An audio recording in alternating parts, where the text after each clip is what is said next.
Hello everyone, welcome back to the channel. इस video में GSTR 9 और 9C के बारे में बात करने वाले हैं, किसे इसे फाइल करना जरूरी है। दोस्तों, जीएसटीआर 9 फाइल करने के लिए या 9C के लिए आपको जीएसटी पोर्टल पे आना होता है और आप सिंपली यहाँ पे सर्विसेज वाले सेक्शन में क्लिक करते हैं। रिटर्न्स पे आपको जाना होता है, देन एनुअल रिटर्न्स पे आपको क्लिक करना होता है। इसके बाद दोस्तों फाइनेंशियल ईयर 23-24 के लिए जिस पे आपको क्लिक करना होता है। तो जीएसटीआर 9 और 9C आपको ये दोनों ही रिटर्न्स फाइल करने होते हैं, लेकिन किसे फाइल करना है, कब तक इसे फाइल करनी है। तो जीएसटीआर 9 की बात करें तो ये एक एनुअल रिटर्न होता है जो आपने ड्यूरिंग द ईयर यानी कि 1 अप्रैल 2023 से लेकर 31 मार्च 2024 तक जो भी आपने मंथली रिटर्न्स फाइल करे हैं या फिर आपने क्वार्टरली रिटर्न्स फाइल किया हुआ है, सारी की सारी इंफॉर्मेशन आपके इस एनुअल रिटर्न्स में आकर के सेव होती हैं। तो आपका जो बुक्स ऑफ अकाउंट है आपके जीएसटीआर 1 से जीएसटीआर 2B से जीएसटीआर 3B से टोटली टैली करना चाहिए। और दोस्तों उसका एक कंसोलिडेटेड फॉर्म जो होता है, जो आपके जीएसटीआर 1 में इंफॉर्मेशन आपने सबमिट करी थी, जीएसटीआर 2B में जो आपने आईटीसी आपकी वहां पे आई थी, जीएसटीआर 3B में जो आपने टैक्स लायबिलिटी की पेमेंट करी थी, आईटीसी आपने क्लेम की थी, ये सारी की सारी इंफॉर्मेशन आपके जीएसटीआर 9 में सेव होती है और यहां से ही आपको अपने एनुअल रिटर्न्स फाइल करनी होती है। तो जीएसटीआर 9 को फाइल करने की जो लास्ट डेट है वो है 31 दिसंबर 2024।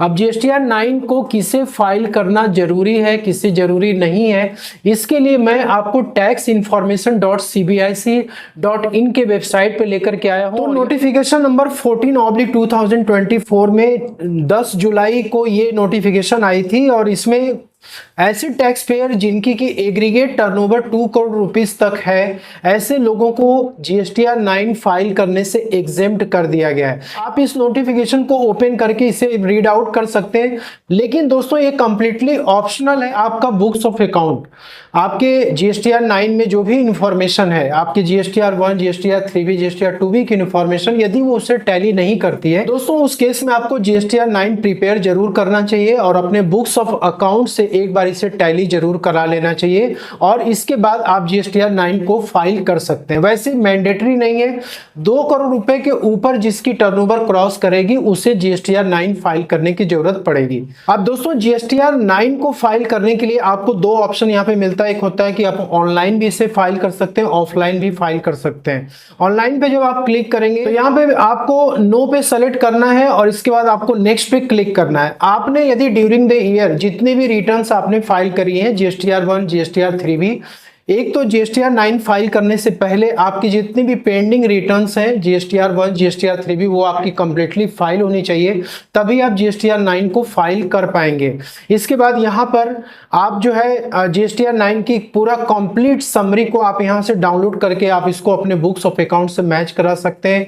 जीएसटीआर 1 की समरी भी आप यहाँ से इसको डाउनलोड करके व्यू कर सकते हैं। जीएसटीआर 3B का भी यहाँ पे पीडीएफ अवेलेबल हो जाता है और यहाँ पे टेबल 8A में आपके जितने भी आपने ड्यूरिंग द ईयर परचेस कर रखे हैं उसकी जितनी भी इनपुट टैक्स क्रेडिट है, ये सारा स्टेटमेंट आपको टेबल 8A में दिख जाता है। यहाँ पे काफी सारे टैब आपको दिखते हैं। सबसे पहला जो टैब होता है कि आपने जितना भी ड्यूरिंग द ईयर आपने टैक्सेबल सप्लाईज रिपोर्ट की है उस पर कितना टैक्स आपका बना, इसके बाद रिवर्स चार्ज मैकेनिज्म में आपने कितना टैक्स वगैरह पे किया था, ठीक है, एडवांसेस वगैरह आपने कर रखे थे उस पर कितना टैक्स वगैरह आपका ड्यू था। तो ये सारा का सारा इंफॉर्मेशन आपको यहाँ दिख जाता है। इस पर क्लिक करेंगे तो आपको सब कुछ यहाँ पे दिख जाने वाला है।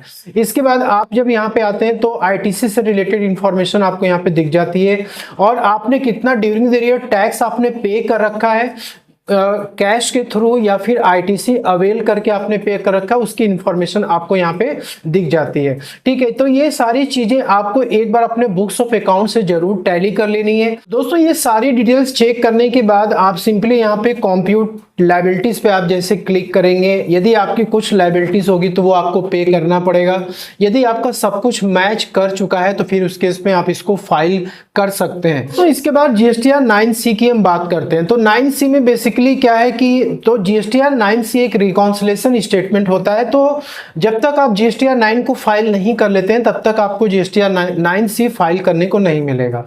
यहाँ पर आपको आपकी जो भी बुक्स ऑफ अकाउंट्स हैं और आपने जो जीएसटीआर 9 में जो भी फिगर्स आपके हैं यदि आपकी टोटली मैच कर चुकी है तो फिर आपको जीएसटीआर 9C फाइल करने में कोई दिक्कत नहीं है।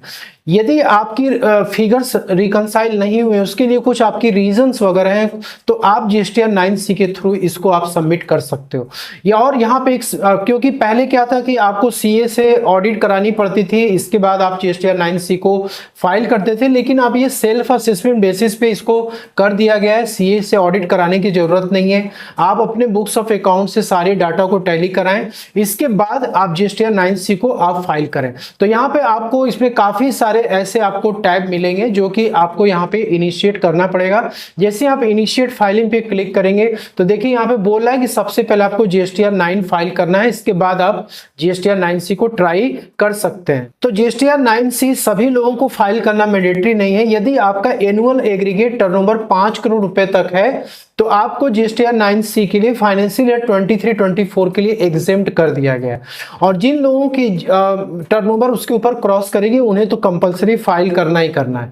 लेकिन दोस्तों यदि ऐसे लोग जिनकी की टर्नओवर 2 करोड़ से लेके 5 करोड़ के बीच में है, कंपलसरी तो नहीं है फाइल करना, लेकिन ऑप्शनल है, आप जीएसटीआर 9C को रिकॉन्सिलिएशन स्टेटमेंट को फाइल कर सकते हैं। और इसको भी फाइल करने की जो लास्ट डेट है वो है 31 दिसंबर 2024। दोस्तों जीएसटीआर 9 हो या 9C, इससे रिलेटेड आपको कोई भी सर्विसेज आप लेना चाहते हैं तो आप हमारे कॉन्टेक्ट नंबर पे कॉन्टेक्ट कर सकते हैं। दोस्तों आपकी जो भी इससे रिलेटेड क्वेरी होगी उसको सॉल्व कर दी जाएगी।